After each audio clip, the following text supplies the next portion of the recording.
Masjidil Haram. Sebelum Adam dan Hawa turun ke bumi, Ka'bah telah diletakkan dan para malaikat telah bertawaf mengelilinginya sambil bertalbiyah. Kemudian badai topan menutupinya pada zaman Nuh alaihi salam.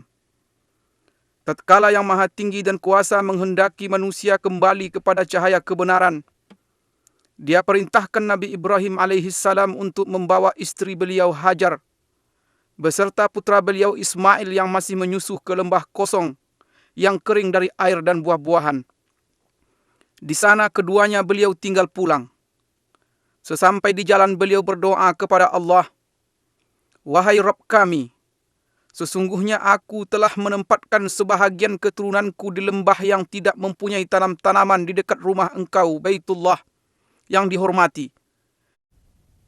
ربنا إني أسكنت من ذريتي بواد غير ذي زرع عند بيتك المحرم ربنا ليقيموا الصلاة فاجعل أفئدة من الناس تهوي إليهم وارزقهم من الثمرات لعلهم يشكرون."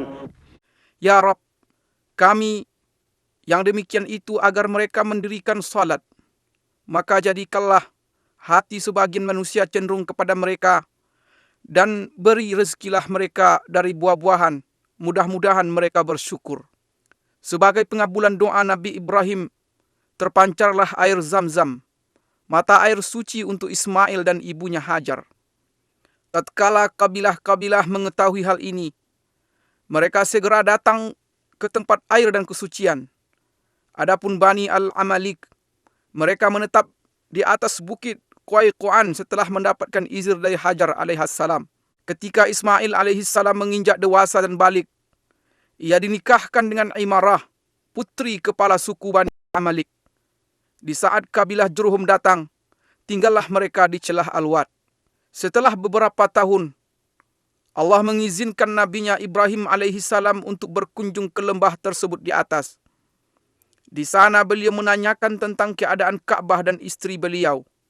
Dikarenakan beliau mendapat istri, anaknya tidak bijak dalam berkata-kata, maka beliau memerintahkannya untuk menyampaikan salam kepada suaminya tatkala pulang, dan memerintahkan agar sang suami merubah pintu gerbangnya. Ismail pun paham akan maksud perkataan ayahnya.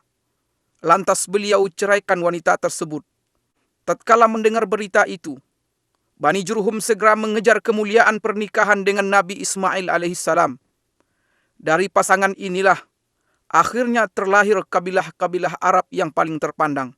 Allah menunjukkan kepada Nabi Ibrahim alaihissalam tempat didirikannya Ka'bah dan menentukan sudut-sudutnya. Allah Ta'ala berfirman yang artinya, وَإِذْ بَوَّأْنَا لِإِبْرَاهِيمَ مَكَانَ الْبَيْتِ أَلَّا تُشْرِكْ بِي شَيْئًا وَطَهِّرْ بَيْتِيَ لِلطَّائِفِينَ وَالْقَائِمِينَ وَالرُّكَّعِ السُّجُودِ. Dan ingatlah ketika kami memberikan tempat kepada Ibrahim di tempat Baitullah dengan mengatakan, janganlah kamu menyekutukan sesuatu pun dengan aku, dan sucikanlah rumahku ini bagi orang-orang yang tawaf, orang-orang yang beribadat, serta orang-orang yang rukuk dan sujud. Nabi Ibrahim dan Nabi Ismail alaihimassalam pun segera memperjelas batas-batas Ka'bah, mensucikan tempatnya dan mendirikan bangunan Ka'bah dari sudut Aswad ke rukun Syamali utara, di mana terletak Hajar Aswad sepanjang 32 hasta, dan dari rukun Yamani ke Hajar Aswad sepanjang 20 hasta dengan tinggi 7 hasta. Kemudian keduanya meletakkan Hajar Aswad pada tempatnya dan melakukan tawaf dengan berkeliling 7 putaran. Lantas mereka mulai mengajak manusia ke rumah pusaka ini untuk beribadah kepada Allah dan mensucikan diri dari dosa-dosa dunia. Jatuh hatilah umat manusia ke rumah Allah Baitullah ini dan mereka berlomba-lomba untuk mengunjunginya. Allah Ta'ala berfirman yang artinya, وَأَذِّن فِي النَّاسِ بِالْحَجِّ يَأْتُوكَ رِجَالًا وَعَلَى كُلِّ ضَامِرٍ يَأْتِينَ مِنْ كُلِّ فَجٍّ عَمِيقٍ. Dan berserulah kepada manusia untuk mengerjakan haji. Niscaya mereka akan datang kepadamu dengan berjalan kaki dan mengendarai unta yang kurus yang datang dari segenap penjuru yang jauh. Kemudian Nabi Ismail alaihissalam terus mengurusi Baitullah hingga beliau meninggal. Sepeninggal beliau, secara turun-menurun kabilah Jurhum mengurusinya. sampai banjir bandang menjebol bendungan Ma'arif di negeri Sabak pada abad ketiga Masehi, sehingga menghancurkannya dan memaksa kabilah Asad dan Khuza'ah untuk hijrah ke arah utara. Khuza'ah menetap di Mekah setelah mengalahkan Bani Jurhum dan mengusir mereka darinya. Lantas Amr bin Luhai merubah agama Allah yang lurus dan menggantikannya dengan penyembahan patung dan berhala, serta mewajibkan orang-orang yang haji berkorban untuknya. Jadilah tawaf di Baitullah sekedar muka dan tasdiyah, yaitu tepuk tangan dan siulan. Keadaan ini terus berjalan sampai kedatangan Qusay bin Kilab bin Murrah, yang termasuk keturunan Nabi Ismail alaihissalam pada pertengahan abad ke-5 Masehi. Maka kepemimpinan dan pengurusan Mekah pun diserahkan kepadanya. Dengan inilah berawal era Quraisy dan tersebarlah marga-marga Quraisy di penjuru kota Mekah. Rumah-rumah dari tanah liat dan batu menggantikan rumah-rumah dari bulu-buluan. Qusay membuat batasan seluas lingkaran tawaf yang kita kenal sekarang, mendirikan Darun Nadwa dan mengizinkan orang-orang untuk mendirikan bangunan di sekelilingnya. Memberi minuman jamaah haji adalah suatu derajat tinggi dan kemuliaan yang pada saat yang sama merupakan sebuah pekerjaan yang berat dan memakan biaya. Karena sulitnya air di tanah Mekah dan karena Zam-Zam belum lagi ditemukan setelah ditutup oleh Jurhum. Seiring dengan semakin banyaknya jemaah haji dan semakin bergairahnya roda perekonomian, masalah kurangnya air menjadi perhatian utama setiap orang yang memerintah Mekah setelah Qusay. Abdul Muttalib berpikir tentang sumur Zam-Zam yang banyak diriwayatkan dalam berbagai berita. Ia terus berusaha mencari tempatnya sampai ia melihat dalam mimpinya orang yang memanggil, menunjukkan tempatnya dan memerintahkan penggaliannya. Maka Allah tunjukkan posisi sumur. Dan bersamaan dengan hal ini banyak kafilah haji dan dagang yang bersegera mendatanginya, sehingga Mekah pun menjadi Ummul Qura, artinya induk desa-desa dan pusat perdagangan yang tak tertandingi. Mekah menjadi titik temu jalur perdagangan antara Yaman dan Habsyah, Ethiopia dan sekitarnya di sebelah selatan, Persia dan Romawi di sebelah utara, India di sebelah timur, Mesir dan Afrika di sebelah barat. Mekah seolah-olah bersiap diri untuk menyambut Nabi yang paling mulia dan misi terakhir para Nabi. Rasul pilihan sallallahu alaihi wasallam lahir pada tahun Gajah 571 Masehi. Beliau tumbuh dan besar di tanah Mekah di sekitar Baitullah. Masyarakat mengenal beliau dan beliau mengenal mereka. Mereka menaruh kepercayaan terhadap beliau dan berlomba-lomba untuk merebut hati, persahabatan dan kedekatan dengan beliau. Kemudian beliau menikahi Ummul Mukminin Khadijah radhiyallahu anha. Selang beberapa tahun, mulailah perjalanan risalah dan tauhid di depan Gua Hira.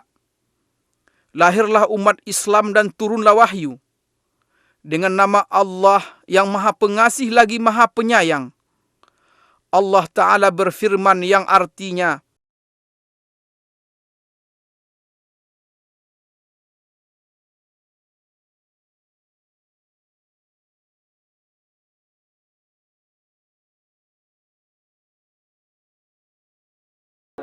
bacalah dengan menyebut nama Rabbmu yang menciptakan. Dia telah menciptakan manusia dari segumpal darah. Bacalah, dan Rabbmu lah yang paling pemurah, yang mengajar manusia dengan perantaraan pena. Dia mengajarkan kepada manusia apa yang tidak diketahuinya. Mulailah cahaya dakwah di Mekah memenuhi relung hati bangsa Arab selama 13 tahun. Dan meluncurlah anak panah kedengkian pada Rasulullah SAW. Dakwah beliau dan para sahabat beliau yang terkadang berwujud rayuan dan ada kalanya berbentuk ancaman, penyiksaan, embargo dan intimidasi. Allah pun mengizinkan Nabi SAW untuk berhijrah. Orang-orang musyrik bertekad untuk membunuh beliau. Mereka berkumpul di sekitar Baitullah pada malam hijrah. Mereka membuat tipu daya. Namun Allah juga membuat tipu daya, dan Allah adalah sebaik-baik yang bertipu daya. Allah Subhanahu wa Ta'ala berfirman yang artinya,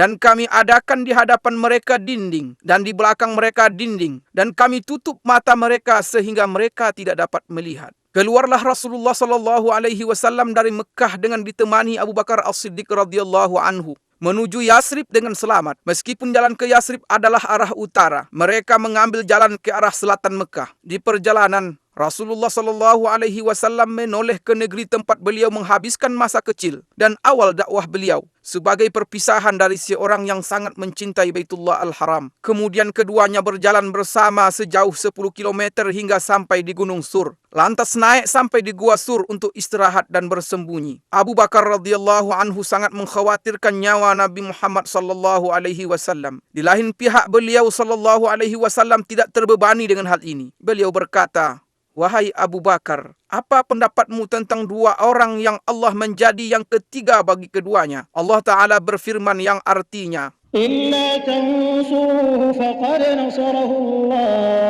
فقد نصره الله إذ أخرجه الذين كفروا ثاني اثنين إذ هما في الغار إذ يقول لصاحبه لا تحزن إن الله معنا. jikalau tidak menolongnya, maka sesungguhnya Allah telah menolongnya, yaitu ketika orang-orang kafir musyrikin Mekah mengeluarkannya dari Mekah. Sedang dia salah seorang dari dua orang ketika keduanya berada dalam gua. Di waktu dia berkata kepada temannya, "Janganlah berduka cita, sesungguhnya Allah bersama kita." Wajah Rasulullah sallallahu alaihi wasallam menghilang dari Mekah selama 6 tahun. Akan tetapi kerinduan beliau kepada Baitullah tidak pernah hilang dari hati beliau walaupun sehari pun. Pada suatu hari di tahun 6 Hijriah, beliau keluar bersama 6.500 sahabat dengan maksud umrah. Binatang kurban mereka ada di depan mereka dan mereka tidak membawa senjata selain pedang. Tatkala Quraisy mengetahui kedatangan Rasulullah dan para sahabat beliau, mereka menghalangi dengan 200 pasukan berkuda untuk melarang rombongan Nabi SAW melakukan umrah dan ibadah. Maka Nabi SAW memerintahkan rombongan umrah untuk berputar haluan menuju celah Al-Murad, pintu masuk ke dataran Hudaybiyah di sebelah barat Mekah. Dengan demikian Khalid bin Walid dan pasukan berkudanya tidak bisa melakukan apa yang mereka inginkan. Kemudian Nabi SAW mengirimkan utusan kepada Quraisy untuk meminta agar diizinkan umrah. Utusan ini kembali dengan terlambat dan diisukan bahwa mereka telah dibunuh agar tersebar desas-desus dan kekacauan. Maka di bawah pohon Ar-Ridwan di Hudaybiyah, penyeru kaum muslimin menyerukan kepada baiat Rasulullah SAW untuk memerangi Quraisy. Kala itu, gentarlah Quraisy dan mereka mengumumkan keinginan mereka untuk berdamai dengan kaum muslimin dengan syarat-syarat yang diterima oleh Rasulullah SAW. Akhirnya kaum muslimin pulang dengan perjanjian Hudaybiyah untuk melakukan umrah pada tahun yang akan datang. Pada tahun ke-8 Hijriah, Quraisy melanggar perjanjian. Maka Rasulullah SAW memerintahkan umat Islam untuk berangkat ke Mekah dalam 4 pasukan. 1 pasukan pembuka, 1 pasukan berputar dari arah bawah Mekah di sekitar Jabal Umar. Pasukan ketiga masuk dari arah barat melalui puncak Bukit Uaikan. Dan yang keempat berjalan sejajar dengan Jabal Hindi. Rasulullah SAW memerintahkan pemasangan bendera perang di perbatasan arah depan Masjidil Haram. Akan tetapi penaklukan Mekah berakhir tanpa perang dan Mekah pun kembali aman. Kembalilah para ahli ibadah melakukan rutinitasnya di Baitullah dan kembalilah generasi tauhid di Mekah. Patung dan berhala kesyirikan tumbang di segenap penjuru Mekah. Mulai saat itu Mekah masih terus merasakan nikmat bendera tauhid La ilaha illallah Muhammad Rasulullah. Kemudian dilakukan lagi pembatasan tanah haram Mekah sebagaimana telah dilakukan oleh Nabi Ibrahim alaihissalam atas petunjuk Jibril alaihissalam. Sampai saat ini batas-batas ini masih jelas ditandai dengan tanda yang tidak boleh dimasuki oleh selain Muslim. Batas-batas ini adalah 1. Tan'im yang terletak 6 km dari utara Mekah.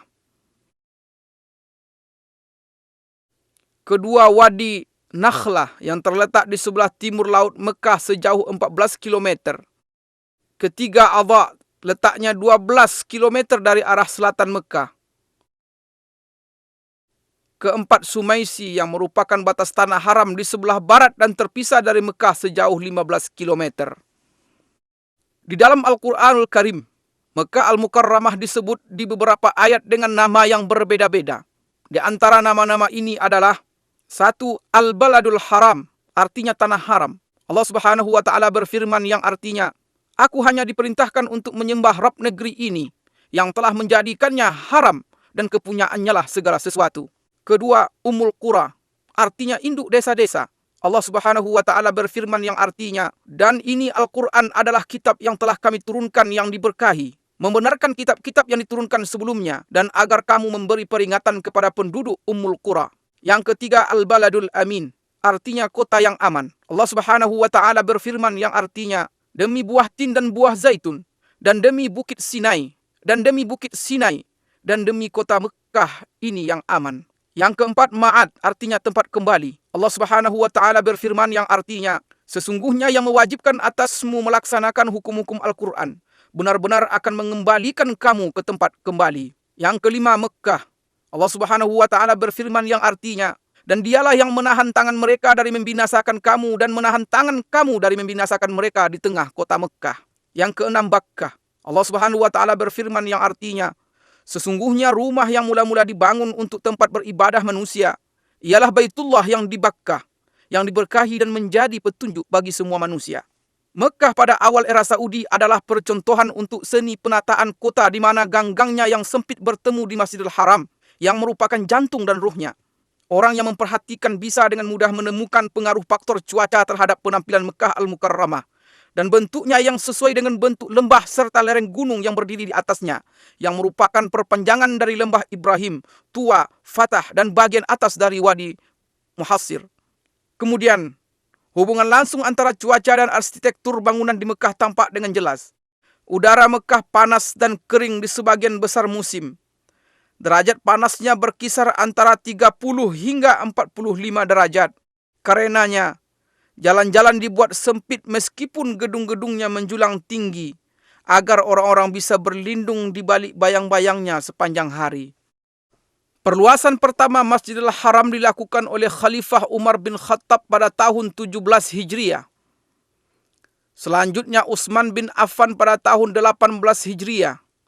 Kemudian berturut-turut berbagai perluasan dan renovasi pada zaman yang berbeda-beda oleh Banu Umayyah, Bani Abbasiyah, Turki Utsmani, dan dinasti Saudi.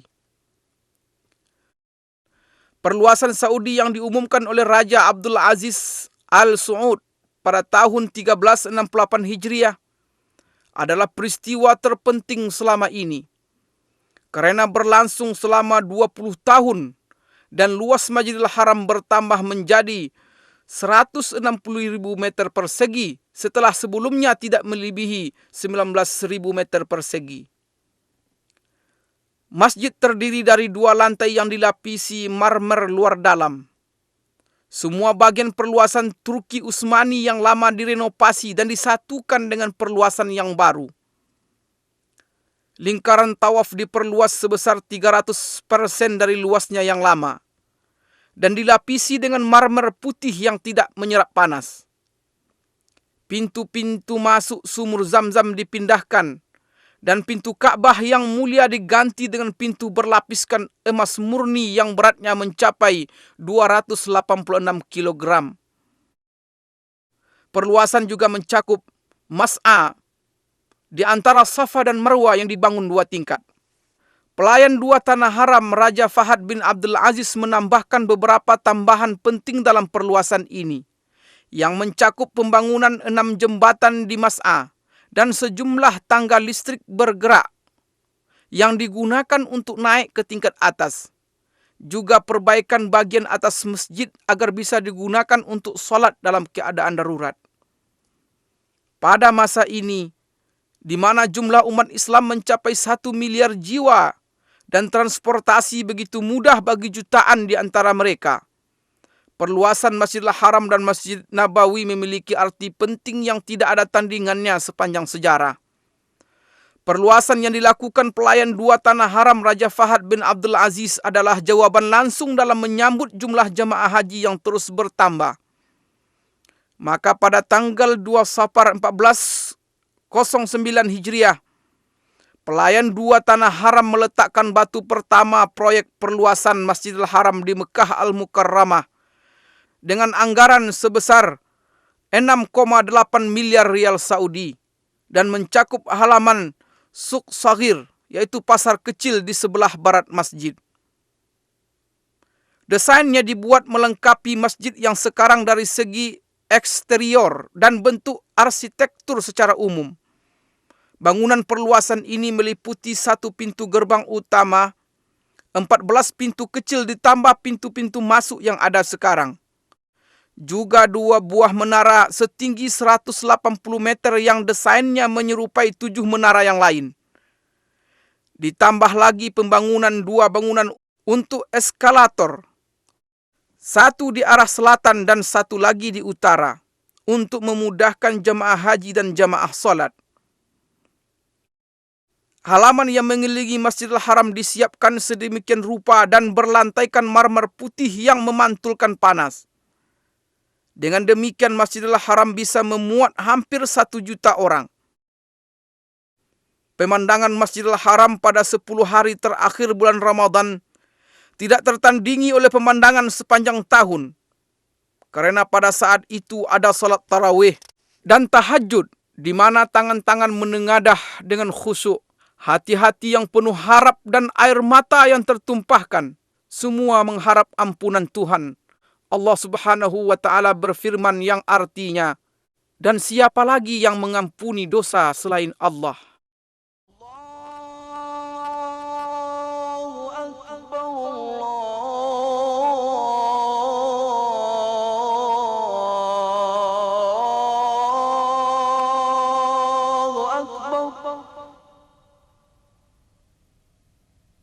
أشهد أن لا إله إلا الله.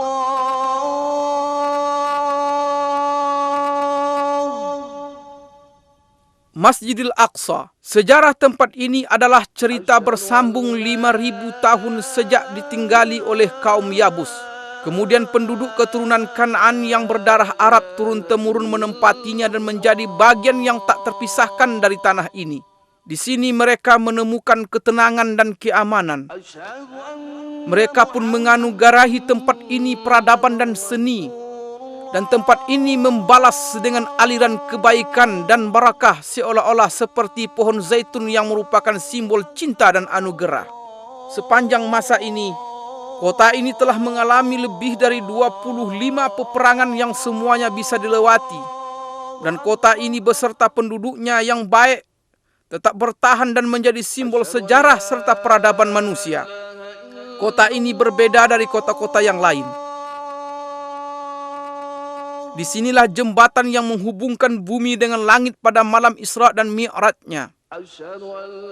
Disinilah sungai yang mengalir dari kesucian dan cahaya terang di hati para pencinta yang menjatuhkan bayangannya di atas bebatuan, tempat tinggal dan nama-nama. Dan sejak malam itu, yaitu malam Isra dan Mi'raj, kota ini menjadi kiblat pertama kaum muslimin.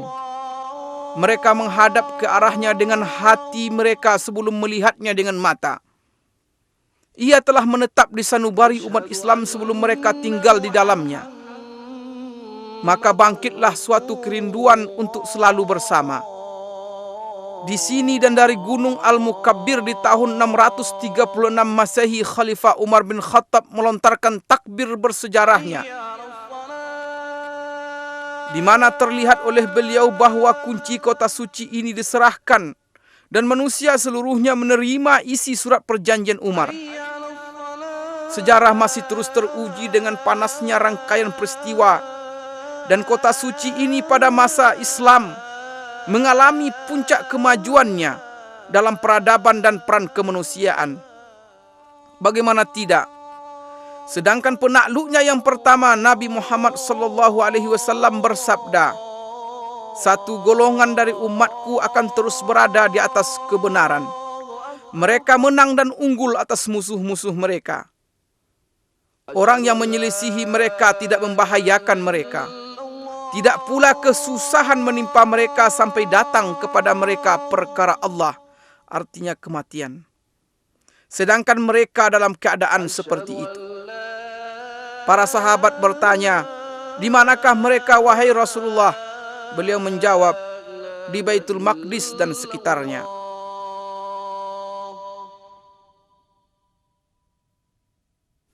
Al-Aqsa atau Tanah Kudus yang mulia, luasnya mencapai 146 dan ini mencakup semua bagian yang terletak di dalam pagar Masjidil Aqsa yang diberkahi.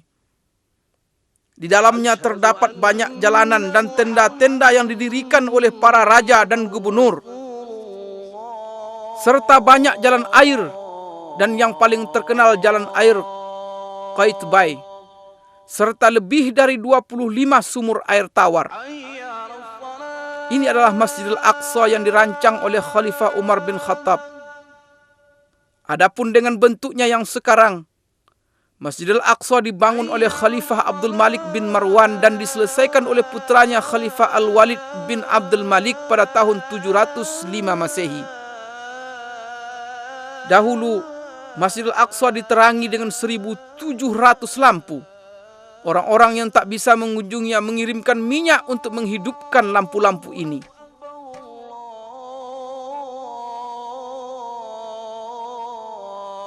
Di tempat ini terdapat kubah-kubah indah yang mendunia, yaitu Masjid Qubbatus Sakhra yang disepakati oleh semua ahli sejarah sebagai bangunan paling indah di atas muka bumi. Pembangunannya diawasi oleh dua insinyur Palestina, Raja bin Haya dari Baisan dan Yazid bin Salam dari Al-Qudus, Yerusalem pada tahun 691 Masehi di masa pemerintahan Khalifah Abdul Malik bin Marwan. Dan tangan-tangan terampil telah mengukir surat Yasin yang merupakan jantung Al-Quran di jantung Palestina yang terus berdetak dengan tauhid sepanjang zaman.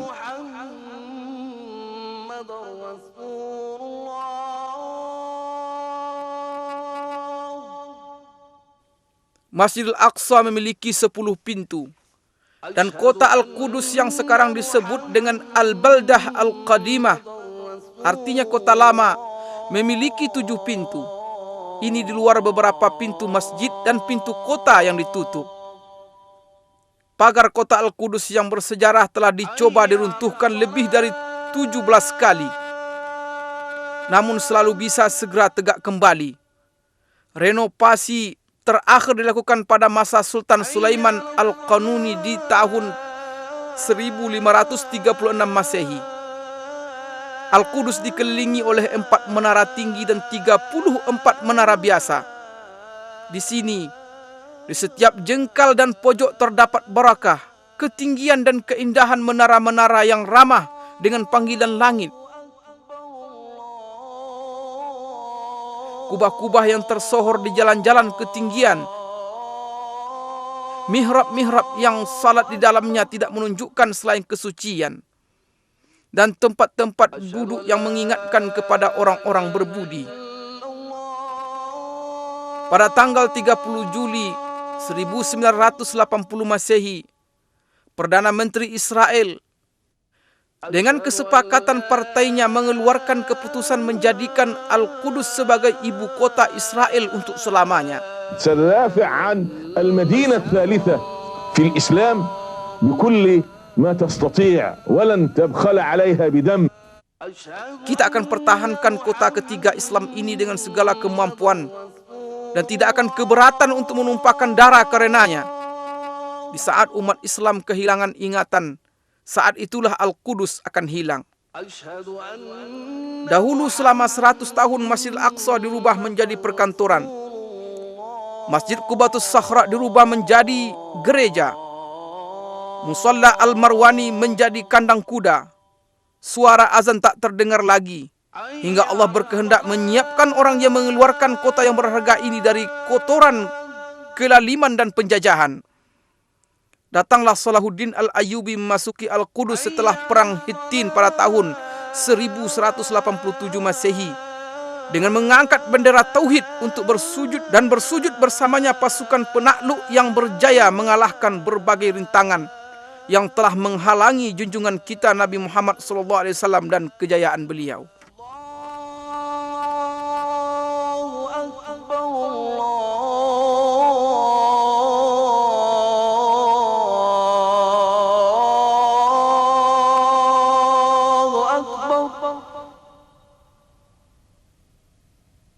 Asyhadu an la ilaha illallah.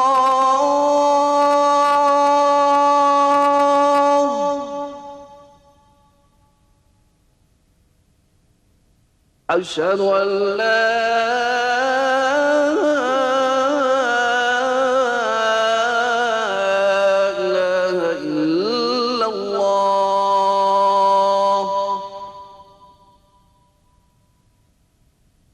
أشهد أن محمد رسول الله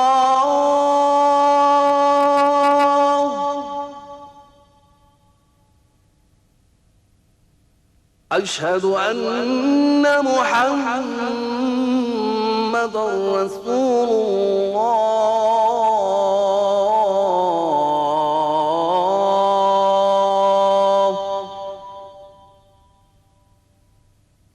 حي على الصلاة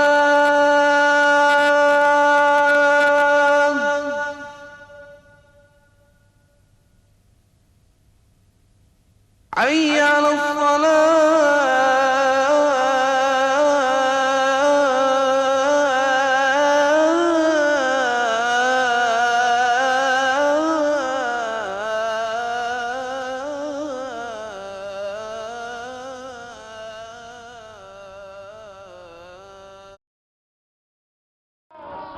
Kota Madinah di antara sejarah dan kemajuan.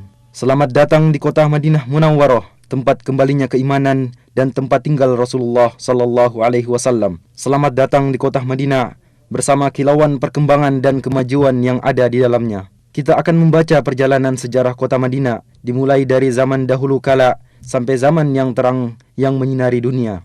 Nun jauh di sana, di masa generasi keempat dari keturunan Rasulullah Nuh alaihi salam, sebuah gerombolan dari negeri Babil keluar untuk mencari tempat pemukiman baru, yang pada akhirnya mereka mendapatkan sebuah lahan subur yang terlindung oleh gunung-gunung dan bebatuan gunung berapi yang ada di sekitarnya. Kemudian mereka menetap di tempat itu. Kemudian mereka membangun sebuah perkampungan kecil yang dinamakan dengan nama pemimpin mereka, Yathrib. Maka berkembanglah Yathrib. Beberapa riwayat menyebutkan bahwa penduduk kaum Amalik, keturunan dari Nabi Nuh alaihissalam, telah bertempat tinggal di sana pada abad ke-23 sebelum hijrah, serta menyebutkan bahwa Madinah terikat hubungan dengan kerajaan Ma'iniyah pada abad ke-12 sebelum hijrah. Beberapa relief yang berhasil ditemukan menunjukkan bahwa pada abad ke-11 sebelum hijrah, Yathrib selama 10 tahun berada di bawah kekuasaan Raja Babylon Nabonid yang bertempat tinggal di Taima. Dan pada abad ke-5 sebelum hijrah, kaum Yahudi yang telah diporak-porandakan oleh Romawi berdatangan ke sana. Dan pada abad ke-3 sebelum hijrah, suku Aus dan Khazraj pada berdatangan dari Yaman dan juga ikut menetap di Yathrib. Dan sepanjang abad yang lalu, berdatangan pula beberapa suku yang berdekatan, baik dengan berombongan ataupun secara perorangan. Maka terbentuklah sebuah masyarakat yang beraneka ragam, sebuah masyarakat petani yang ulet. Perkebunan kurma, ladang sayuran, dan buah-buahan mulai tersebar di seluruh penjuru Yathrib.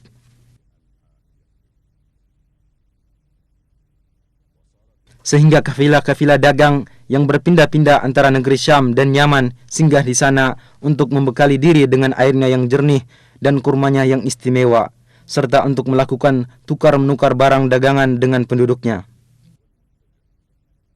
Dan pada tahun 120 sebelum hijrah terjadi sebuah peperangan antara suku Aus dan Khazraj yang semua itu tidak lepas dari muslihat dan tipu daya kaum Yahudi.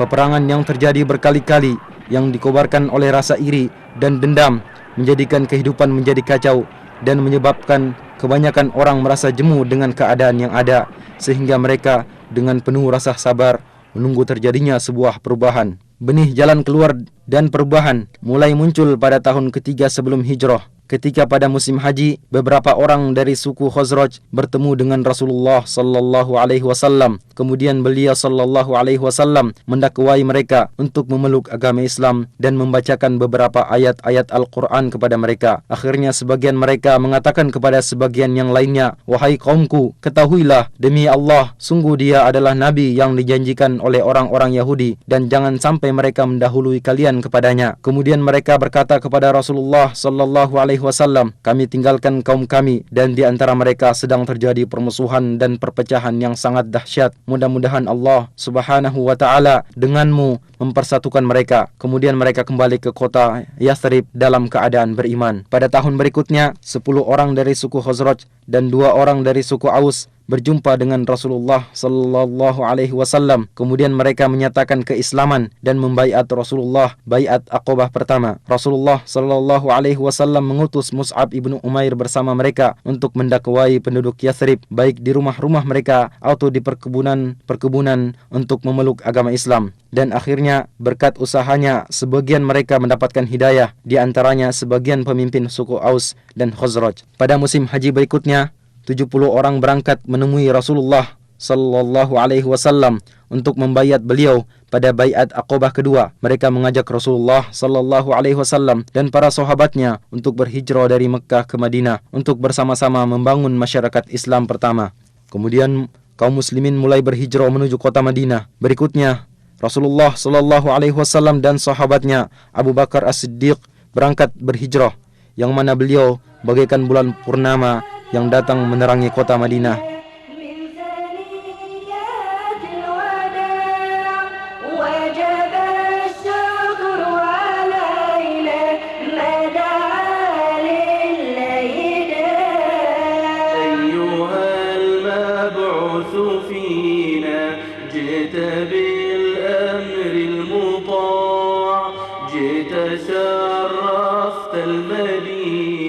Dan mulailah perubahan besar dalam sejarah.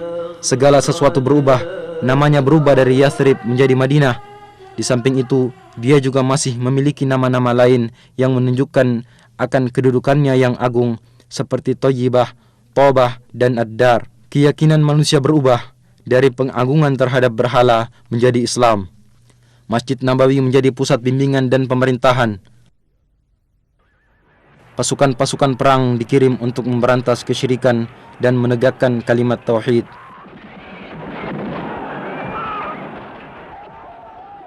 Pada tahun kedua Hijriah, di tempat sejauh 160 km dari kota Madinah, terjadi perang Badar. Kaum musyrikin berhasil dikalahkan, bahkan pembesar dan pemimpin mereka terbunuh, sehingga menimbulkan niat dari mereka untuk membalas dendam. Dan pada bulan Syawal tahun ketiga Hijriah, mereka menuju ke kota Madinah. Kedua belah pihak bertempur di bawah gunung Uhud. Kaum muslimin berperang dengan gagah berani. 70 orang dari mereka gugur syahid, di antaranya Hamzah paman Rasulullah sallallahu alaihi wasallam. Dan akhirnya kaum musyrikin mundur dan kembali ke kota Mekkah. Dan pengiriman pasukan dan peperangan yang terus-menerus menyebabkan kaum musyrikin tersakiti, sehingga suku Quraisy bersekutu dengan suku musyrikin lainnya. Dan pada tahun kelima Hijriah, mereka kembali berangkat menuju ke kota Madinah dengan harapan mampu menghancurkan masyarakat Islam.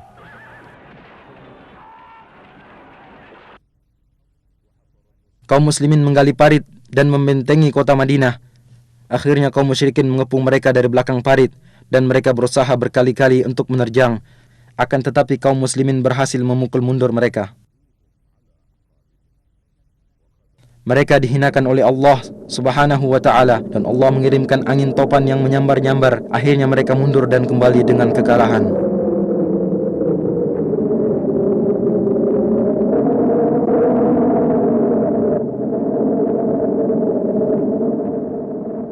Sepanjang masa Nabi sallallahu alaihi wasallam, kemudian zaman Khulafaur Rasyidin, Madinah merupakan ibu kota negara Islam yang luas. Kaum muslimin datang berduyun-duyun ke kota Madinah untuk bertemu dengan Rasulullah sallallahu alaihi wasallam dan para Khulafaur Rasyidin setelah beliau, serta menunaikan solat di Masjid Nabawi.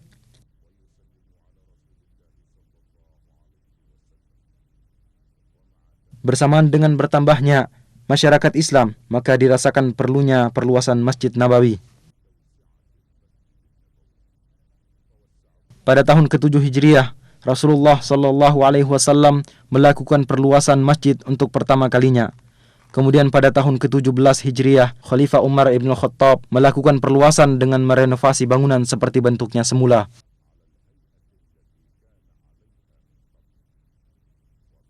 Pada tahun 30 Hijriah, Khalifah Uthman ibn Affan merenovasi bangunan dengan menggunakan batu berukir dan memperluas areal masjid. Dan di Masjid Nabawi diatur pasukan-pasukan untuk berdakwah dan membuka wilayah. Maka agama Allah menyebar di segenap penjuru Jazirah Arab dan di Syam, Irak, Mesir, serta bagian utara benua Afrika.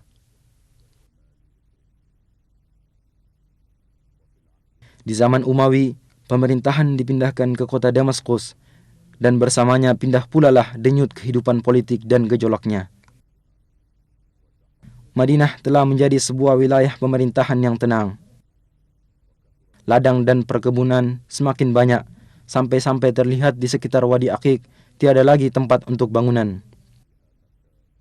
Keadaan terus berjalan seperti ini sampai pertengahan dinasti Abbasiyah, di mana pada permulaannya muncul Imam Malik ibnu Anas rahimahullah. Kemudian banyak orang dari berbagai penjuru datang untuk belajar di majelisnya, di antaranya Imam Asy-Syafi'i rahimahullahu ta'ala.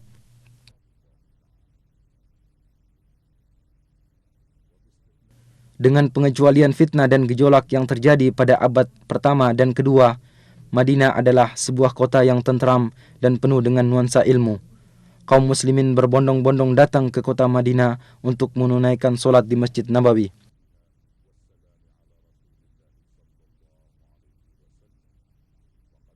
Khalifah Al-Mahdi memerintahkan agar diadakan perluasan Masjid Nabawi dan mempertahankan bangunan lama. Dan pada abad ketiga Hijriah, mulailah muncul kemerosotan dalam berbagai aspek kehidupan, di mana bangunan-bangunan berkurang, istana-istana yang terletak di Aqiq mulai ditinggalkan, dan keamanan menjadi kacau. Sering terjadi perampasan terhadap kafilah-kafilah dagang. Kota Madinah menyusut hingga terbatas dalam pagar kota yang dibangun pertama kali pada tahun 263 Hijriah. Beberapa kali pagar kota dibangun dan diperluas hingga mencakup perluasan kota yang masih sangat terbatas. Demikianlah keadaan kota Madinah yang mengalami masa pasang surutnya hingga abad ke-10 Hijriah. Pada tahun 578 Hijriah, di saat perang salib sedang berkecamuk, salah seorang pemimpin perang salib yang bernama Arnaud mengirimkan sebuah pasukan dengan menggunakan kapal. Mereka bersembunyi-sembunyi menuju ke Laut Merah, kemudian mendarat di Yambu, kemudian menuju ke kota Madinah. Maka pasukan Salahuddin Al-Ayyubi rahimahullah mengejar mereka dan akhirnya berhasil menghadang mereka dalam jarak perjalanan 1 malam dari kota Madinah. Sebagian besar dari mereka berhasil dibunuh dan yang lainnya ditawan, dan Allah masih tetap menjaga kota Madinah dari kejahatan mereka.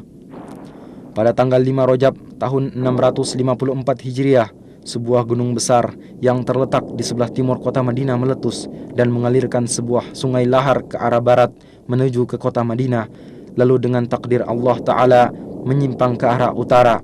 Gunung tersebut terus memuntahkan laharnya sekitar 3 bulan lamanya.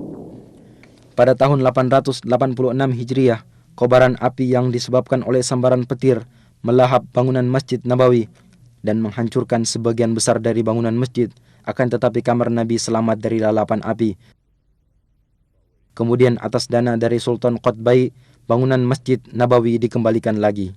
Sebagaimana juga dibangun beberapa sekolahan dan tempat-tempat belajar mengaji yang mengumpulkan ulama, para penuntut ilmu, dan orang-orang yang tinggal berdekatan. Pada abad ke-10 Hijriah, kota Madinah mulai dikuasai oleh dinasti Utsmani yang berlangsung selama 4 abad. Yang di sela-selanya, kota Madinah menyaksikan berbagai kejadian yang bermacam-macam, di antaranya yang paling besar, pembaharuan pagar kota dan dibangunnya sebuah benteng yang kokoh lagi luas, dan ditugaskannya beberapa satuan pasukan guna menjaga keamanan. Dan sungguh penduduk Madinah telah mendapatkan manfaat dari hal tersebut. Keamanan terjaga, perampokan kafilah dagang menjadi berkurang. Kemudian mulailah kepemimpinan melemah dan terjadi perebutan kekuasaan antara panglima pemerintahan. Akibatnya keamanan menjadi kacau. Perampokan kafilah-kafilah dagang kembali terjadi, bahkan sampai terjadi di perbatasan kota Madinah. Di dalam kota Madinah sendiri terjadi kekacauan dan perpecahan, walau akhirnya berhasil diselesaikan. Pada tahun 1220 Hijriah, penduduk Madinah memberikan baiatnya kepada para da'i-da'i pembawa perbaikan dan bergabung dengan kerajaan Saudi pertama, dan selama 6 tahun mereka hidup penuh dengan rasa aman dan tentram. Kemudian Tulun Basha bin Muhammad Ali Basha berhasil merebut kota Madinah yang kemudian mengembalikannya lagi kepada kerajaan Utsmaniyah. Lalu pada tahun 1265 Hijriah dimulailah pembaharuan dan perluasan bangunan Masjid Nabawi yang menelan waktu 12 tahun, dan akhirnya muncullah sebuah bangunan baru yang indah dan unik.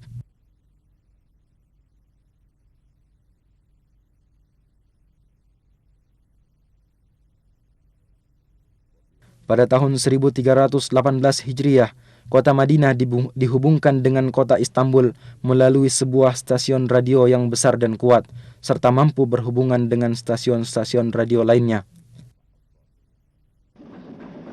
Dan pada tahun 1326 Hijriah, selesai dibangun jalur rel kereta api yang membentang dari kota Damaskus sampai ke kota Madinah, sehingga mengakibatkan terjadinya perubahan besar dalam kehidupan ekonomi, sosial, dan pembangunan. Jumlah penduduk meningkat dari 10.000 menjadi 80.000, kegiatan dagang berkembang pesat, dan kekayaan melimpah.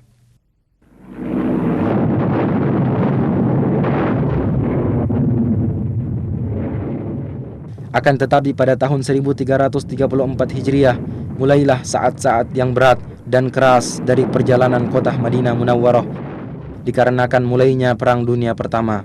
Pemimpin pasukan Utsmaniyah Fakhri Basha mengerahkan pasukan dalam jumlah besar di dalam kota Madinah dan di sekitarnya, serta membangun benteng-benteng di sekelilingnya. Pasukan Asy-Syarif Hussein beserta sekutunya mengadakan perlawanan guna menguasai kota Madinah dan membujuk penduduk Madinah untuk keluar dari Madinah, dan sebagian besar dari yang tersisa dipaksa untuk berhijrah, sehingga rumah-rumah dan perkampungan menjadi kosong dari penghuninya. Selama 3 tahun, orang-orang yang masih menetap tinggal di dalamnya diblokade, sehingga mereka mengalami kelaparan dan kekurangan pangan. Penderitaan ini berhenti dengan runtuhnya dinasti Utsmaniyah dan keluarnya pasukan Utsmaniyah dari kota Madinah pada tahun 1337 Hijriah. Dan orang-orang Bani Hashim menerima tampuk kepemimpinan atas kota Madinah. Maka selang beberapa waktu, kota Madinah kembali memulai sebagian gerak kehidupannya. Madinah menjadi sebuah negeri yang kecil, penduduknya tidak lebih dari 15.000 jiwa. Kemudian muncul kembali kekacauan dan perpecahan, serta kepemimpinan mulai melemah, terutama setelah terjadi bentrokan antara orang-orang Bani Hashim dengan pasukan kerajaan Saudi di tempat yang jaraknya tidak seberapa jauh dari kota Madinah. Jalan satu-satunya untuk keluar dari penderitaan adalah jalan At-Tauhid, jalan yang dipimpin oleh Raja Abdul Aziz ibnu Abdurrahman Ali Saud, serta menyatukan kekuatan negeri yang terpisah-pisah di bawah sebuah kerajaan yang besar dan kuat. Dan pada tanggal 19 bulan Jumadil Ula tahun 1344 Hijriah, utusan dari kota Madinah mengumandangkan baiat kepada Raja Abdul Aziz. Maka ini adalah titik awal dari perjalanan baru dan kejayaan dari sejarah kota Al-Madinah Al-Munawwarah zaman sekarang, masa-masa tentram, kemajuan serta keberhasilan. Pada tanggal 23 bulan Rabiul Awal tahun 1345 Hijriah, Raja Abdul Aziz berkunjung ke Madinah dan bertatap muka dengan penduduk dan utusan-utusan dari kabilah-kabilah yang berdekatan. Dan pada tahun 1370 Hijriah, Raja Abdul Aziz memerintahkan untuk diadakan perluasan Saudi pertama. Maka dibelilah tanah-tanah di sekitar masjid dan serambi bagian utara dihancurkan. Kemudian dibangun kembali dan masjid lebih dari 6.000 meter persegi.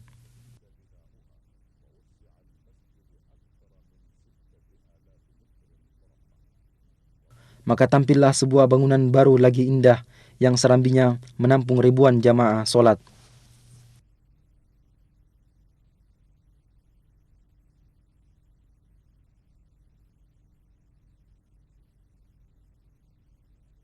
Pembangunan mencakup areal yang luas, sehingga luas kota Madinah menjadi berlipat ganda. Tempat-tempat pendidikan pada berbagai jenjang bertambah jumlahnya. Dan pada tahun 1381 Hijriah, dibukalah Universitas Islam Madinah dan mulai menerima anak-anak berbagai negeri Islam dalam jumlah yang cukup banyak guna belajar ilmu-ilmu Islam dan bahasa Arab di sana. Sebagaimana dibukanya cabang-cabang dan fakultas-fakultas di bawah Universitas Raja Abdul Aziz dan Universitas Islam Raja Muhammad ibnu Saud. Dan di Madinah diterbitkan sebuah majalah untuk pengetahuan umum yang bernama Al-Manhal. Kemudian diikuti oleh harian Al-Madinah Al-Munawwarah dan gerakan menuju pengetahuan umum berkembang pesat. Pada 10 tahun pertama dari abad ke-15 Hijriah, Madinah mengalami perubahan kemajuan yang sangat besar pada segala aspek. Khadimul Haramain Asy-Syarifain Raja Fahd memerintahkan untuk dibentuk sebuah tim khusus yang terdiri dari beberapa menteri guna pembangunan dan pengembangan kota Madinah. Maka pada saat-saat itulah pembangunan mengalami loncatan pesat dan dimulailah proyek-proyek besar, dan di antara yang paling penting, proyek perluasan Masjid Nabawi dan proyek pengembangan pusat perkotaan.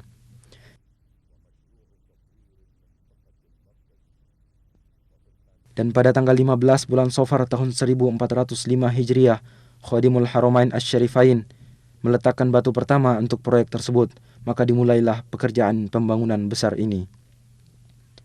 Satu daerah pemukiman penduduk yang berada di sekitar masjid dibebaskan dan para pemilik gedung-gedung diberikan uang ganti rugi dengan penuh, bangunan-bangunannya dimusnahkan. Lalu mulailah penggalian pondasi yang dalam dan pemancangan tiang-tiang besar, yang akhirnya sedikit demi sedikit pembangunan masjid ini dapat diselesaikan. Selama 9 tahun, pekerjaan berjalan siang dan malam, tanpa harus mengganggu pelaksanaan ibadah solat di Masjid Nabawi tersebut. Dan bimbingan serta pengawasan dari Pangeran Abdul Majid Ibnu Abdul Aziz, Gubernur Madinah, memiliki peranan besar dalam pelaksanaan proyek ini secara mendetail. Akhirnya pembangunan selesai dan diresmikan oleh Khadimul Haramain Raja Fahad Ibnu Abdul Aziz pada tahun 1414 Hijriah. Bentuk pembangunan baru ini adalah dengan memperluas bangunan lama sebesar 73.000 meter persegi. Adapun atapnya dirancang sedemikian rupa agar serambi dan ruangannya mampu menampung ribuan jamaah solat. Kemudian di bawah pelataran dibangunlah tempat parkir bagi kendaraan yang mampu menampung 5.000 kendaraan roda 4. Dan di tempat yang terletak sejauh 7 km dari masjid juga dibangun sebuah pusat pendingin udara, di mana melalui pipa besar udara dingin dihantarkan ke Masjid Nabawi.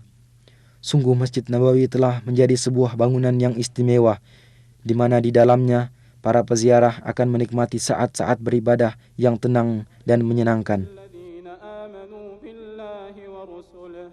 ذلك فضل الله يؤتيه من يشاء والله ذو الفضل العظيم. Sebuah proyek besar lain, yaitu proyek pengembangan pusat kota, mengiringi perluasan Masjid Nabawi ini. Proyek ini dirancang dengan cermat dan terpadu, dan luasnya mencakup 2,5 juta meter persegi, separuhnya untuk bangunan dan separuh lainnya untuk pertamanan, jalan, trotoar, kuburan baki, dan tempat-tempat pelayanan.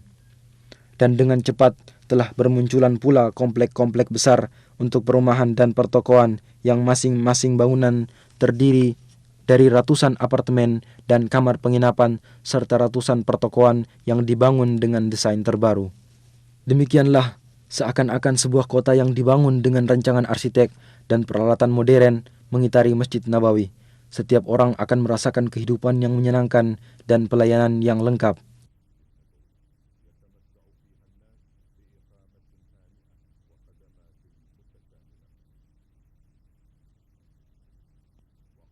Di samping itu, masih ada proyek lain, yaitu proyek pembangunan dan perluasan masjid-masjid bersejarah, dan yang paling pertama adalah masjid pertama kali dibangun dalam sejarah Islam, yaitu Masjid Quba. Maka Masjid Quba dihancurkan, kemudian dibangun bangunan Masjid Quba yang baru dengan tetap mempertahankan arsitekturnya yang asli. Luasnya ditambah dengan luas halaman luar mencapai 13.500 meter persegi. Daerah sekitarnya diatur sedemikian rupa sehingga dalam bentuknya yang baru, Masjid Quba menampakkan ciri khasnya tersendiri.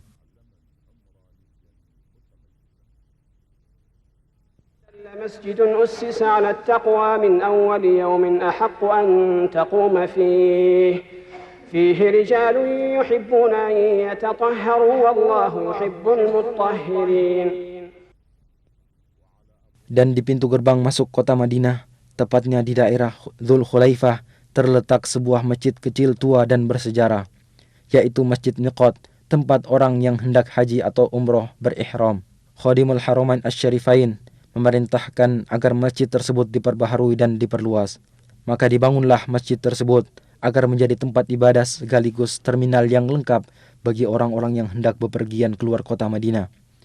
Luasnya mencapai 90.000 meter persegi, mencakup sebuah masjid yang mampu menampung 5.000 jamaah solat serta tempat-tempat pelayanan ihram.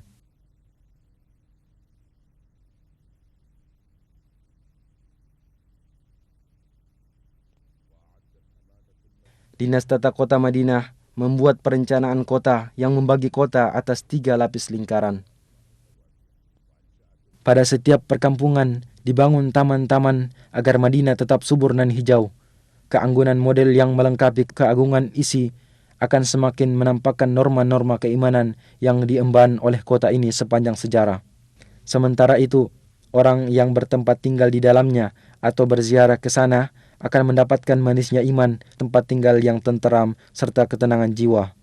Dan di antara tanda-tanda kemajuan yang menunjukkan akan ciri khas kepribadian sejarah serta norma-norma keimanan Madinah Munawwarah, percetakan kitab suci Al-Quran, markaz ilmu, dan percetakan terbesar di dunia yang dikhususkan untuk pelayanan Al-Quranul Karim. Tergabung di dalam percetakan ini sejumlah ulama, cendekiawan, dan ahli qiraat, yaitu ahli baca Al-Quran yang bertugas mengoreksi penulisan kitab Allah, Al-Quranul Karim. Sementara itu, percetakan dilengkapi dengan alat-alat cetak termodern dan bertugas mencetak kitab suci Al-Quran beserta terjemahannya dalam berbagai bahasa umat Islam.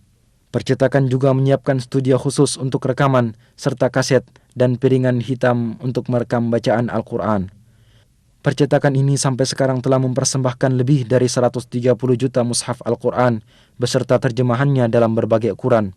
Sebagaimana telah mempersembahkan berjuta-juta kaset rekaman bacaan Al-Quran yang berbeda-beda serta membagikannya ke segala penjuru dunia dalam rangka mengemban misi pertama Islam yang dibawa oleh Al-Madinah Al-Munawwarah pada zaman Nabi, serta agar mengingatkan kita akan tugas agung yang diemban oleh sahabat di zaman Abu Bakar As-Siddiq, kemudian Uthman ibn Affan radhiyallahu anhuma, yaitu pengumpulan Al-Quran Karim serta penyatuan naskah dan penulisannya serta membagikannya kepada masyarakat Islam waktu itu.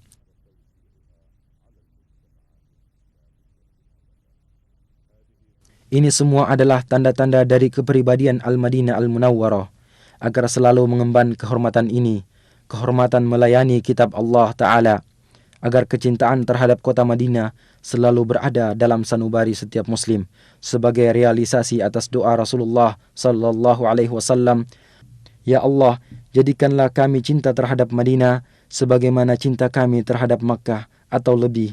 Ya Allah, berikanlah keberkahan pada kota Madinah kami, dan semoga Allah selalu melimpahkan salawat dan salamnya atas Nabi Muhammad, keluarga, dan sahabat-sahabatnya."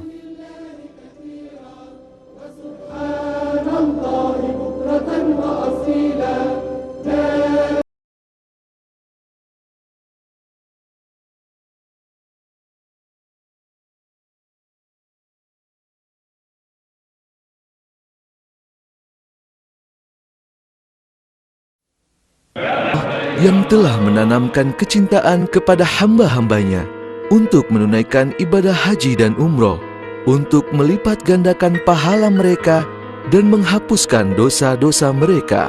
Salawat dan salam kita tujukan kepada baginda Rasulullah Sallallahu Alaihi Wasallam, para keluarganya, dan para sahabatnya yang mulia. Sebagaimana Allah telah memberi limpahan rahmat kepada manusia, Allah juga mensyariatkan ibadah haji ke rumahnya yang mulia di hari-hari yang telah ditentukan.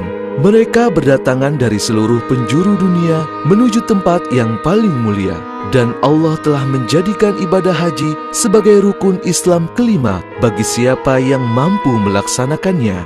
Demikian pula Allah Subhanahu wa Ta'ala telah mensyariatkan ibadah umroh ke rumahnya yang mulia tanpa ada batasan waktu, untuk memudahkan manusia agar mereka sering mendatangi Ka'bah untuk beribadah dan berdoa memohon ampunan dosa. Saudaraku yang sedang mempersiapkan diri menunaikan ibadah haji dan umroh, marilah kita fahami hukum-hukum, syarat, rukun dan wajib haji serta umroh agar kita mendapat pahala kesempurnaan menuju umroh yang makbul dan haji yang mabrur. Hukum umroh menurut Imam Hanafi dan Maliki, hukum umroh adalah sunnah muakkad sekali seumur hidup. Namun, menurut Imam Syafi'i dan Hambali, hukumnya adalah wajib 1 kali dalam seumur hidup, kecuali bagi penduduk Mekah. Mereka tidak wajib melaksanakannya. Keutamaan ibadah umroh. Umroh adalah ibadah yang paling utama dan paling tinggi nilai pahalanya serta paling banyak menghapuskan dosa. Di dalam Al-Quran, Allah Subhanahu wa Ta'ala telah memerintahkan kepada kita untuk menyempurnakan pelaksanaannya. Allah berfirman, "Wa atimul hajja wal umrata lillah." Dan sempurnakanlah olehmu ibadah haji dan umroh karena Allah.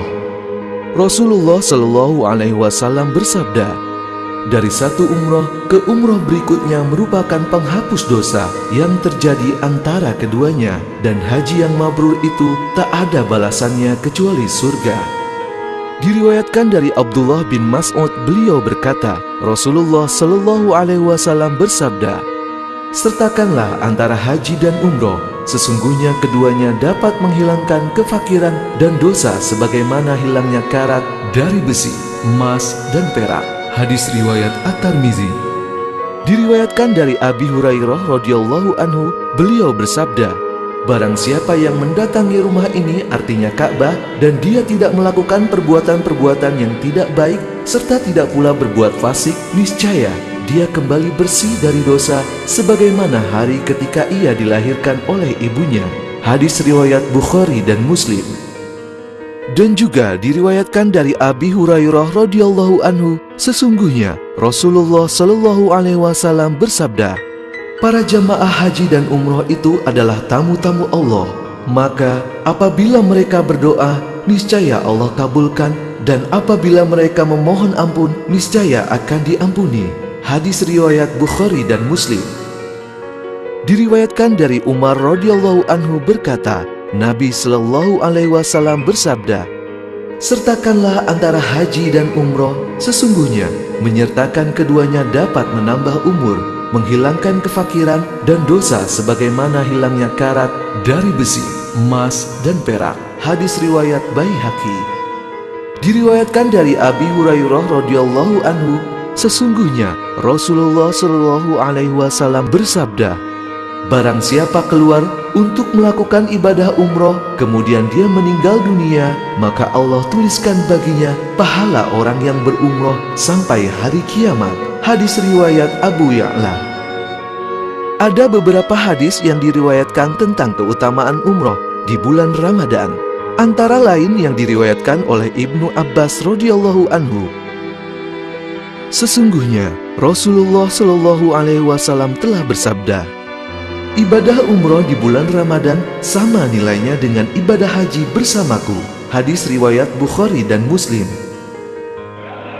Kebanyakan para ulama berpendapat bahwa rukun umroh ada 5, yaitu ihram, tawaf di Ka'bah, sa'i antara Bukit Sofa dan Marwah, tahallul, dan tertib. Ihram artinya berniat melaksanakan umroh, diikuti bertalbiyah. Bagi yang melaksanakan umroh, hendaknya mempersiapkan diri dengan membersihkan diri, antara lain menggunting kuku, mandi seperti mandi junub, bersuci, pakai wangi-wangian di badan, kemudian melakukan sholat ihram 2 rakaat. Kain ihram untuk laki-laki terdiri dari 2 helai kain yang tidak berjahit, utamanya berwarna putih. 1 helai untuk disarungkan, dan helai yang lain dipergunakan untuk menutup pundak atau selendang. Adapun pakaian ihram untuk wanita adalah mukena sholat, utamanya berwarna putih dan tidak menutup muka dan tidak menggunakan kaos tangan. Larangan-larangan ihram. Apabila seseorang yang umroh telah berniat umroh, maka wajib baginya menjauhi larangan-larangan ihram yang terbagi dalam 3 macam. Pertama, larangan yang khusus bagi laki-laki, yaitu memakai pakaian yang berjahit atau yang membentuk tubuh, atau sebagian anggota tubuh seperti kaos kaki, menutup kepala dan muka, dan memakai sepatu yang menutup mata kaki. Kedua, larangan khusus untuk wanita, yaitu menutup muka dengan sesuatu yang melekat dengan kulitnya, dan memakai 2 sarung tangan. Ketiga, larangan untuk laki-laki dan wanita, yaitu tidak jidal, rafas, dan pusuk, tidak memakai harum-haruman, tidak membunuh binatang buruan, tidak berjima atau senggama, tidak mencabut atau mencukur rambut, tidak menggunting kuku, dan tidak merusak tanaman. Apabila niat ihram dilakukan setelah sholat fardu, maka dia tidak perlu lagi melakukan sholat sunnah ihram 2 rakaat. Setelah itu, memasang niat umroh. Labbaik Allahumma umratan, nawaitul umrata, wa ahramtu biha lillahi ta'ala. Artinya, aku penuhi panggilan-Mu ya Allah untuk beribadah umroh. Lalu diikuti dengan talbiyah. Labbaik Allahumma labbaik, labbaik la syarika laka labbaik, innal hamda wan ni'mata laka wal mulk la syarika lak. Ihram wajib dilakukan di mikot yang dibagi dua macam, yaitu mikot zamani artinya mikot waktu dan mikot makani artinya mikot tempat. Para ulama berpendapat bahwa mikot zamani untuk umroh adalah sepanjang tahun bagi orang yang selain melakukan haji. Maka siapa saja boleh berihram dan melakukan umroh sepanjang tahun. Sedangkan Imam Hanafi berpendapat umroh itu makruh tahrim jika dilakukan pada hari Arafah dan 3 hari sesudahnya. Dasarnya adalah perkataan Aisyah radhiyallahu anha, umroh itu diperbolehkan sepanjang tahun kecuali 4 hari, yaitu Arafah, Idul Adha, dan 2 hari setelahnya. Adapun untuk mikot makani, maka manusia dibagi dalam 3 kelompok. Pertama, afaqih, yaitu orang yang tinggalnya di luar kawasan mikot. Apabila ia ingin melaksanakan umroh, maka tidak boleh melewati mikotnya, kecuali dalam keadaan ihram. Rasulullah Shallallahu Alaihi Wasallam telah menetapkan mikot bagi penduduk masing-masing wilayah. Diriwayatkan dari Ibnu Abbas radhiyallahu anhu, Rasulullah Shallallahu Alaihi Wasallam telah menetapkan mikot untuk penduduk Madinah di Zulkhulaifah yang kini dikenal dengan Masjid Bir Ali.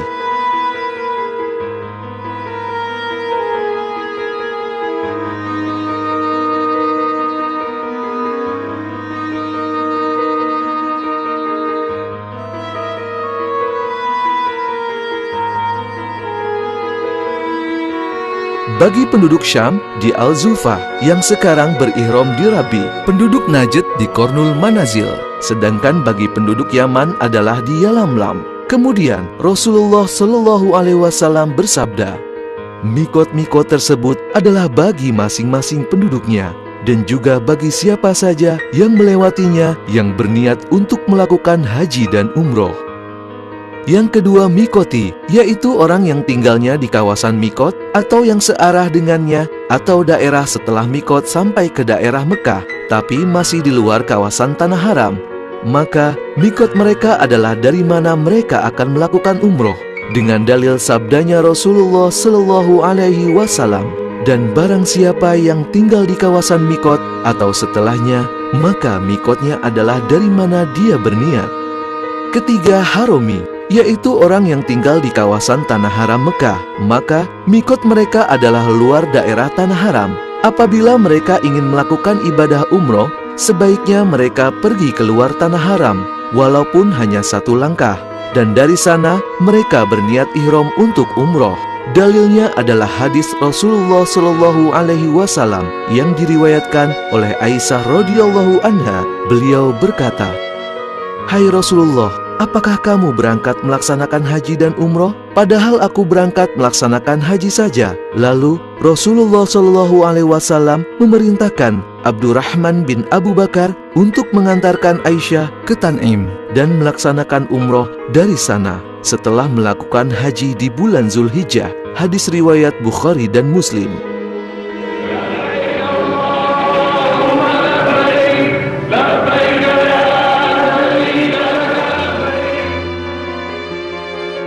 Menurut para ulama, disunahkan perbanyak baca talbiyah, mulai dari niat sampai ketika mau melakukan tawaf.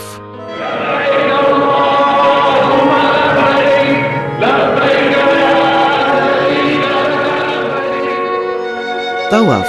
Apabila seseorang yang melakukan umroh telah berada di kota Mekah, maka hendaklah bersegera menuju Masjidil Haram. Dimulai dengan memasuki Masjidil Haram dari pintu mana saja dan berdoa masuk masjid.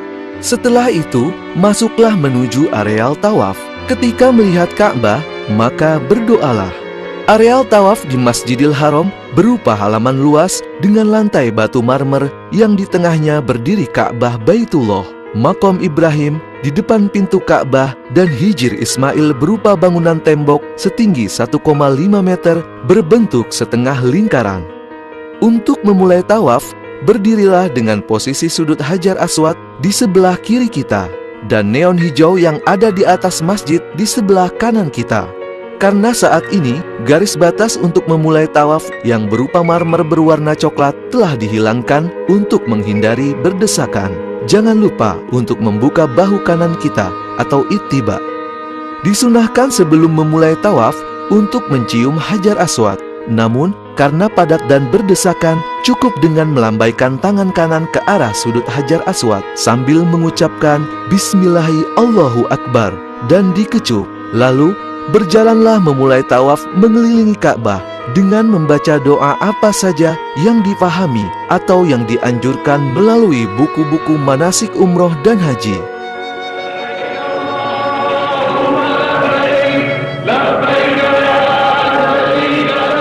Ketika mencapai rukun Yamani, yaitu sudut sebelum sudut Hajar Aswad, berikan isyarat dengan melambaikan tangan kanan dan ucapkan Bismillahi Allahu Akbar tanpa dikecup. Dilanjutkan dengan doa Rabbana atina fid dunya hasanah wa fil akhirati hasanah wa qina adzabannar.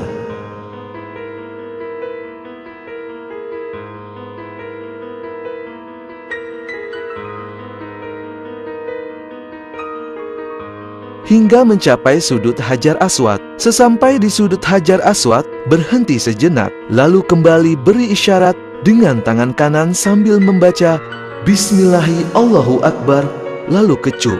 Lanjutkan tawaf putaran kedua dan seterusnya hingga 7 putaran sempurna.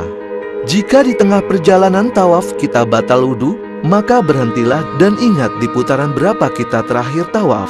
Maka berwudulah dan lanjutkan kembali tawaf di mana tempat terakhir kita batal wudu untuk menyempurnakan 7 putaran.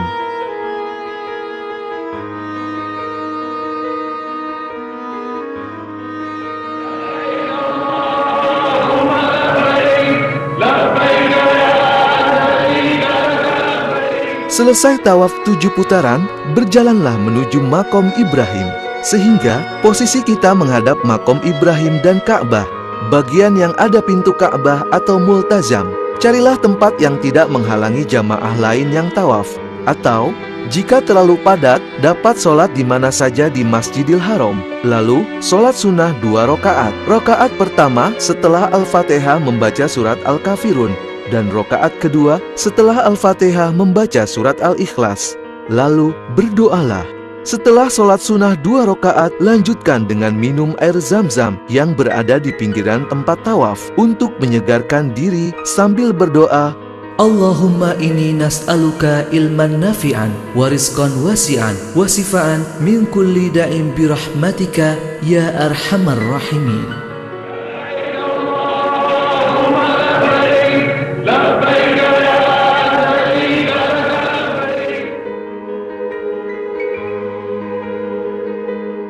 Sa'i. Berjalanlah menuju Bukit Sofa untuk memulai sa'i. Ketika naik ke Bukit Sofa, baca doa Bismillahirrahmanirrahim. Abda'u bima bada'allahu bih wa rasuluh. Inna as-safa wal marwata min sya'airillah. Faman hajjal baita aw i'tamara fala junaha alaih an yattawafa bihima wa man tatawwa'a khaira fa innallaha syakirun alim. Setelah berada di Bukit Sofa, menghadaplah ke Ka'bah dan berdoa. Lalu mulailah berjalan menuju Bukit Marwah dengan banyak berdoa apa saja.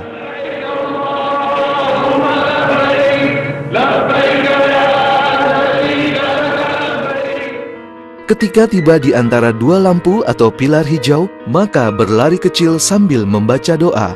Rabbighfir warham wa'fu wa takarram wa tajawaz amma ta'lamu innaka ta'lamu ma la na'lam innaka antallahul a'azzul akram. Bagi wanita cukup berjalan cepat saja.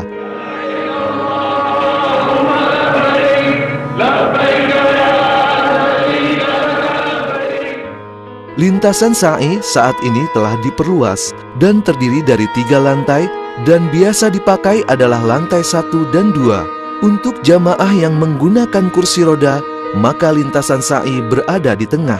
Setelah melewati 2 pilar hijau, berjalanlah kembali hingga sampai Bukit Marwah dan ketika mendaki, bacalah doa. Inna Safa wal Marwata min sya'airillah faman hajjal baita aw i'tamara fala junaha alaih an yattawafa bihima wa man tatawwa'a khairan fa innallaha syakirun alim. Ketika di atas Bukit Marwah, bacalah tuntunan doa yang ada atau doa yang lain yang dipahami.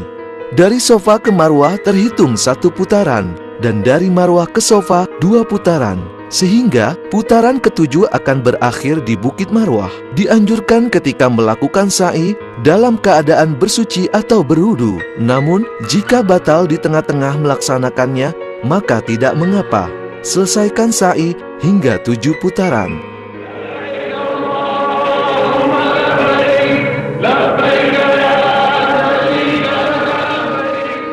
Tahallul.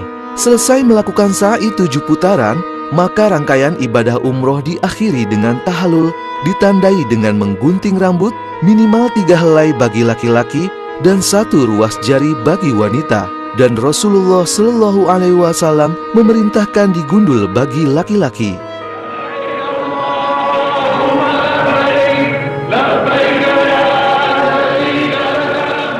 Untuk jamaah haji Indonesia, kebanyakan adalah haji tamattu, yaitu umroh dan haji dikerjakan terpisah. Umrohnya menjadi wajib dan ketika telah selesai mengerjakan umroh, maka menunggu sampai tanggal 8 Zulhijjah untuk kembali berihram dengan niat haji.